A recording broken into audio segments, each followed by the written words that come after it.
The story begins in the small Arctic research station of Frosthaven, a remote outpost known for its studies on climate change and wildlife. The researchers are preparing for the annual winter expedition, a critical mission to study the effects of global warming on the Arctic ecosystem. The protagonist, Dr. Elena Carter, is a wildlife biologist who has dedicated her life to understanding and protecting the Arctic's fragile environment.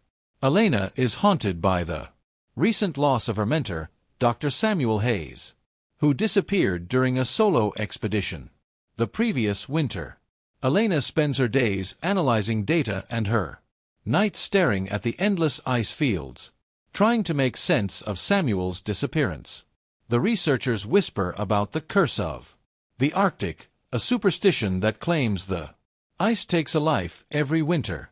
Elena dismisses these tales as nonsense, but the recent discovery of a strange, barnacle-encrusted object buried in the ice begins to unsettle her.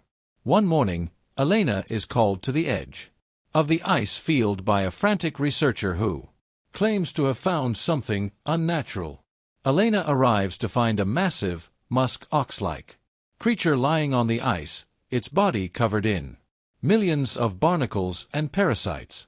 The creature is barely alive, its breath shallow and labored.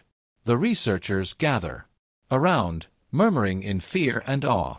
Some believe it to be a sign from the Arctic spirits, while others think it's a harbinger of doom.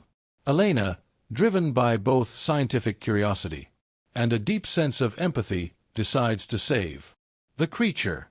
She contacts her former colleague, Dr. Marcus Reed, a renowned wildlife veterinarian, and together they assemble a rescue team.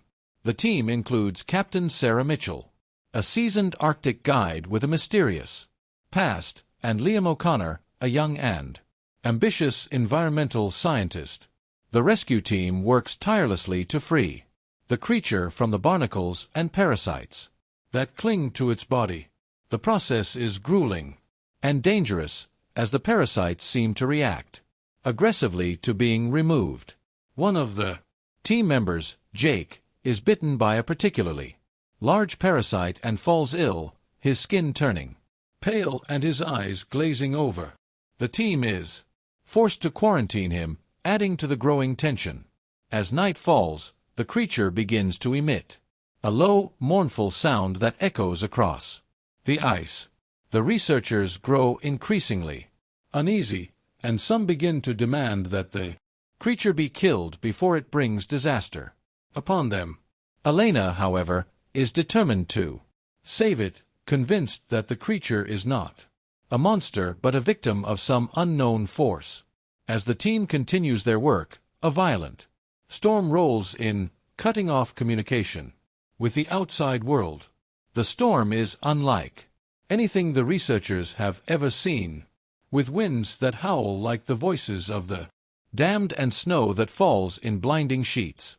The creature's cries grow louder, and the parasites seem to multiply, spreading across the ice like a living carpet. Elena and Marcus discover that the creature is not a musk ox but a rare species of Arctic mammal, one that has been mutated by pollution and climate change. The barnacles and parasites are a symptom of its suffering, a physical manifestation of the Arctic's pain. Elena realizes that saving the creature is not just about rescuing an animal, it's about healing the Arctic itself. As the storm rages on, the team faces a critical decision: continue the rescue operation or abandon the creature to its fate. Elena argues passionately for the former, but the others are divided.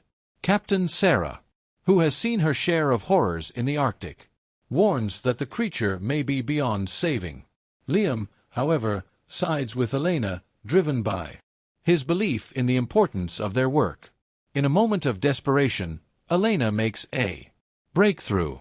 She discovers that the parasites are sensitive to a specific frequency of sound, one that can be generated using the equipment on their research vessel. The team works together to create a sonic barrier driving the parasites away from the creature and allowing them to continue the rescue. As the first act comes to a close, the team manages to free the creature from the worst of the barnacles, but the storm shows no signs of abating. The creature's fate, and the fate of the research station, hangs in the balance. The medical bay of Frosthaven was a sterile, cold room, but now it felt like a prison. Jake lay on the examination table, his body trembling violently.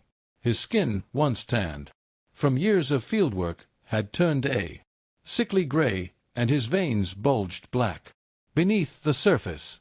The bite on his forearm, where the parasite had latched onto him, was a festering wound, oozing a thick, dark fluid that smelled of decay. Thin, spidery tendrils extended from the wound, spreading across his skin like cracks in ice. Elena stood by the door, her arms crossed tightly, trying to steady her breathing. Marcus was at Jake's side, his face pale, as he examined the wound. "This isn't just an infection," Marcus muttered, his voice trembling. It's rewriting him. His cells are mutating." Jake's eyes snapped open, but they were no longer human. They glowed faintly, a sickly green hue that sent a chill down Elena's spine. He let out a guttural groan, his body convulsing as if fighting against an invisible force. "We need to quarantine him," Elena said, her voice firm despite the fear clawing at her chest. "If this spreads—" Marcus nodded, but his hands shook as he prepared the sedative. Outside, the storm howled, and the barnacled beast's mournful cry echoed through the station. The curse had taken root, and the team was running out of time. The storm outside had reached a fever pitch. The wind, screaming like a banshee as snow, pelted the windows of Frosthaven. Elena, Marcus, and Liam huddled around the station's central console, their faces illuminated by the glow of the monitors. The data from the deep ice scans was clear. Something massive lay beneath the surface, just beyond the research station. A cavern, ancient and vast, its walls lined with strange, bioluminescent growths that pulsed faintly in the darkness. "This isn't natural," Liam said, his voice barely above a whisper. He pointed to the screen, where jagged, unnatural formations twisted like the bones of some long-dead leviathan. "These readings, they're off the charts. There's movement down there." Elena's stomach churned as she studied the images. The barnacled beast, the parasites, Jake's transformation, it all pointed to this place. The cavern wasn't just a geological anomaly, it was a prison, a tomb for something that should have stayed buried. "We need to go down there," Elena said, her voice steady despite the dread coiling in her chest. "Whatever's causing this, it's connected to the beast. We have to stop it." Marcus nodded grimly, but his eyes betrayed his fear. "If we go down there, we might not come back." Elena met his gaze. "We don't have a choice." The abyss was calling, and it would not be ignored. The ice cavern was a labyrinth of jagged walls and glowing, pulsating growths that cast an eerie green light. Elena, Marcus, and Liam moved cautiously, their breaths visible in the freezing air. The deeper they went, the heavier the atmosphere became, as if the very walls were alive and watching. The sound of dripping water echoed like a heartbeat, growing louder with every step. "There," Liam whispered, pointing ahead. A massive chamber opened before them, its ceiling lost in shadow. At its center stood a grotesque, pulsating mass, a writhing nest of tendrils and glowing sacs. The entity. It was the source of the parasites, the heart of the curse. "We need to plant the charges here," Marcus said, his voice tight with fear. "But we'll only get one shot." As they set the explosives, the entity stirred. Tendrils lashed out, snaking toward them with terrifying speed. Liam shouted a warning, but it was too late. One of the tendrils wrapped around Marcus, dragging him toward the pulsating mass. "Go!" Marcus yelled, his voice strained, but resolute. "Finish it!" Elena hesitated, her heart breaking, but Liam grabbed her arm. "We have to move." As they fled, the charges detonated, the explosion shaking the cavern. Marcus's sacrifice had bought them time, but the entity was far from defeated. The abyss had taken its toll, and the cost was far from paid. The explosion echoed through the cavern, sending tremors that rattled the ice above.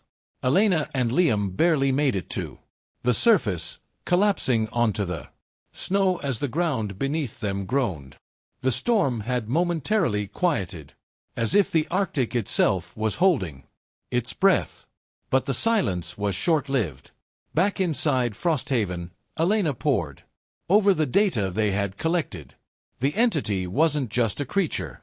It was something far older, far more malevolent. The glowing sacs in the cavern, the tendrils, the parasites, they were all part of a hive mind, a consciousness that had been trapped beneath the ice for millennia. The barnacled beast was its latest victim, a host for its spreading corruption. "It's not just attacking the Arctic," Elena said, her voice trembling. "It's feeding on it. The pollution, the melting ice, the dying ecosystems, it's all fueling it. We're not just fighting for the beast or Frosthaven. We're fighting for the entire planet." Liam stared at the screen, his face pale. "So what do we do? How do we stop something like that?" Elena's eyes hardened. "We hit it where it's weakest. If we can amplify the frequency that repels the parasites, we might be able to disrupt the hive mind, drive it back into the ice." The revelation was clear. This was no longer just a rescue mission. It was a war for survival. The research station shook violently as the entity's tendrils breached the surface, slamming against the walls like living battering rams.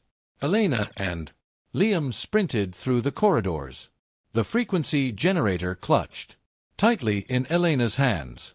The device was their only hope, a way to amplify the sound that repelled the parasites, and, hopefully, the entity itself.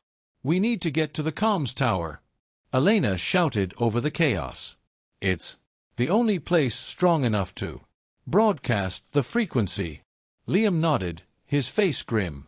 They burst into the control room, where the monitors showed the entities, tendrils spreading across the ice, closing in on Frosthaven. Elena connected the generator to the tower's mainframe, her fingers flying over the controls. The hum of the device grew louder, resonating through the station. "It's working!" Liam yelled as the tendrils recoiled, thrashing violently. But the entity wasn't defeated yet. A massive tremor shook the station, and the ceiling above them began to crack. "We need to go now."